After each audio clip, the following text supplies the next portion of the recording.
Greg, I want to go to a column in the Washington Post that I think is extraordinary to bring back to reality how the Mueller investigation fits into people's lives outside six area codes. Here we go. The soil temperature recently was 39 degrees. That's what we're talking about around here, Storm Lake, Iowa.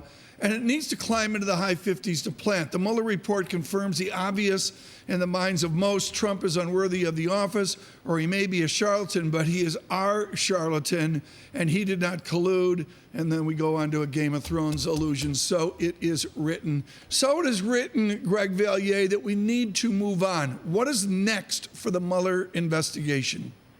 I think the next big thing, Tom, is Mueller himself. He'll be testifying in private, then I think he'll testify in public. It's going to be quite a frenzy to hear him testify, but I think this columnist is right. Most Americans, including most Democrats, have other issues. The issues are there, but it seems to me with all the uproar of the last 3 days, nobody really changed their opinion. Is it just a more entrenched, divided America? I think so. I think that it didn't change a lot of opinions. People care about health care, they care about education, they care about the economy, but to have the country go through a year of a very ugly impeachment is not something the public wants.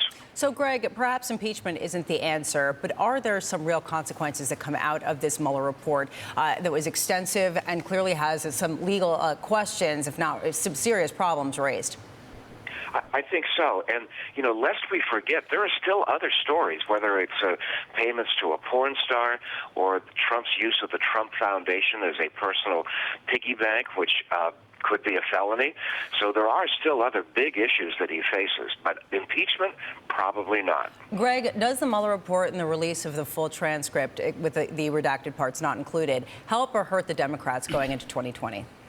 I think it'll help the Democrats. I think if they began an aggressive move to impeach, that could backfire. Has it backfired on Newt Gingrich when he tried to impeach Bill Clinton? It backfired on the Republicans then.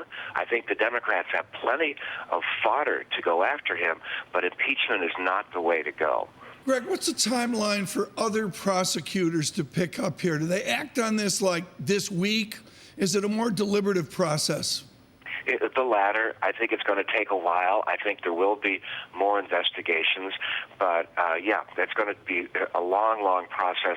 This could still be very active as we head into the heart of the 2020 election campaign, and it doesn't help Trump.